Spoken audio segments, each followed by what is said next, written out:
Good morning, students. How are you? I hope all of you are very good. So, today we are going to start chapter number 10 from Magic Words English Grammar of class 4th.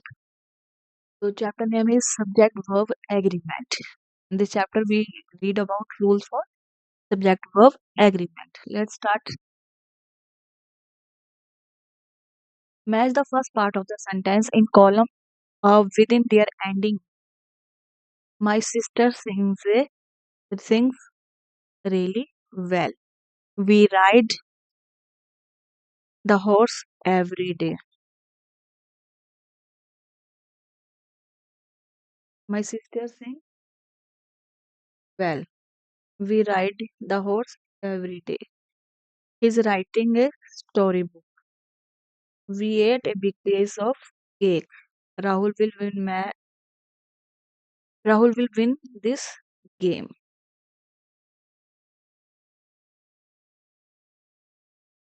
It's very important to make the verb in sentence agree with its subject in number and person. बहुत जरूरी होता है verb का subject के साथ agree होना sentence में इन number और पर्सन.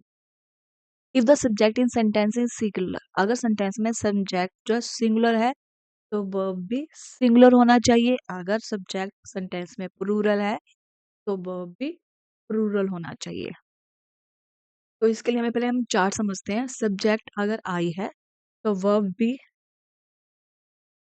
और पास्ट में वाज और फ्यूचर में शैल बी. अगर सब्जेक्ट वी है तो प्रेजेंट में वर्ब लगेगा आर, पास्ट में वर्ब और फ्यूचर में शैल बी. सब्जेक्ट अगर यू है तो हेल्पिंग वर्ब प्रेजेंट में लगेगा आर, वर्ब पास्ट में, फ्यूचर में विल बी. अगर यू प्लूरल बेस पे है तो प्रेजेंट में आर, पास्ट में वर्ब और फ्यूचर में विल बी. अगर सब्जेक्ट ही शी इट है तो वर्ब लगेगी प्रेजेंट में इज, पास्ट में वाज और फ्यूचर में will be. Singular verbs are usually formed by adding s or es or ies to the base verb. Singular verb जो होती है अक्सर उसमें एस ऐड होता है, ईएस ऐड होता है, जब आई ड्रॉप करके आईएस इस्तेमाल होता है बेस फॉर्म के साथ. Helping verb am, is, were, are, are जो है हमें बताती हैं, जिससे हमें पता चलता है कि वर्ब जो है सिंगुलर है या plural. I usually use with plural verb. I play, do and read.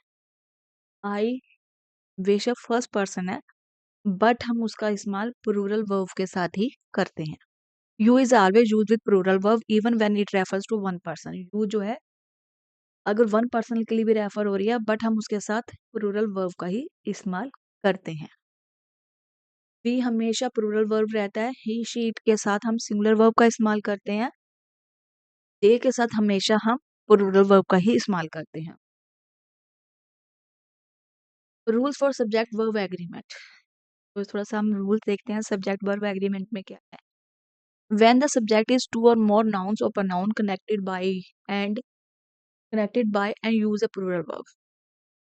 अगर सब्जेक्ट दो से अधिक नाउन, सब्जेक्ट में दो से अधिक नाउन या प्रनाउन है तो वर्ब प्लूरल वर्ब यूज होगा. For example he and his dogs are. ठीक है. अगर two singular subject connected by either or neither nor require a singular verb. अगर टू सिंगुलर सब्जेक्ट हैं और वो इधर, नेदर, नॉर के साथ हैं तो सिंगुलर वर्ब ही इस्तेमाल होगा. फॉर एग्जांपल इधर यू और she is helping me with the dinner preparation today. Neither she nor I am going for your birthday party. The words each one, either, neither, everyone, everybody, anybody, nobody, somebody, someone, and no one are singular and require singular verb. ये सब word singular होते हैं और इसमें singular verb ही इस्तेमाल होता है. For example each of these hot dog is spicy.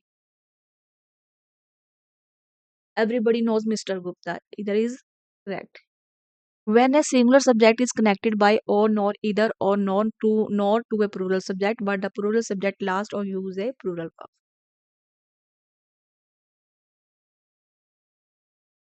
अगर इधर और का इस्तेमाल हुआ है तो उसके साथ प्लूरल सब्जेक्ट इधर लगा है प्लूरल सब्जेक्ट के साथ, और नेक्स्ट है प्लूरल सब्जेक्ट लास्ट में, तो हम प्लूरल वर्ब का इस्तेमाल करते हैं। अगर इधर और का इस्तेमाल है बट पहला सब्जेक्ट सिंगुलर है और दूसरा प्लूरल है, तो हम प्लूरल वर्ब का ही इस्तेमाल करेंगे। फॉर एग्जाम्पल, इधर द काउ और the buffaloes have created that mess. Nouns such as weeks, mathematics, dollar, rupees, measles, news, period of time required singular verb. For example, mathematics, my favorite subject. 5 minutes extra is given to each speaker. Collective nouns, nouns that such as Caesar, tweezer, trouser and shares require plural verb. तो already noun जो है plural form में होते हैं, उनके साथ हम plural form का ही वर्ब का ही इस्तेमाल करते हैं। For example, this scissor are very sharp, those trouser are made of pure cotton. Collective nouns चाहे वो इधर सिंगुलर हो जब प्लूरल हो, वो सेंटेंस के यूजेस में डिपेंड करता है। जैसे team is in a complete disarray, the teams are fighting amongst themselves. With words that indicate fraction, look at the noun to decide whether to use singular or plural verb. अगर fraction indicate कर रही है शब्द के साथ, तो हम noun को देखते हैं, फिर डिसाइड करते हैं कि सिंगुलर जब प्लूरल वर्ब इस्तेमाल करना है। If the object of the preposition singular, अगर ऑब्जेक्ट की प्रेपोजिशन सिंगुलर है, हम सिंगुलर वर्ब इस्तेमाल करेंगे। अगर ऑब्जेक्ट की प्रेपोजिशन प्लूरल है तो प्लूरल वर्ब का इस्तेमाल करेंगे। For example, 1/5 of the school children are girls. 1/4 of the pizza is left for the dog. No, I know.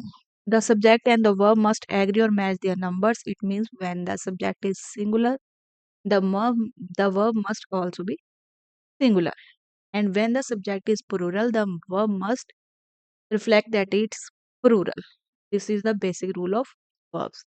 I hope आपको ये चैप्टर अच्छा लगा होगा। Thank you.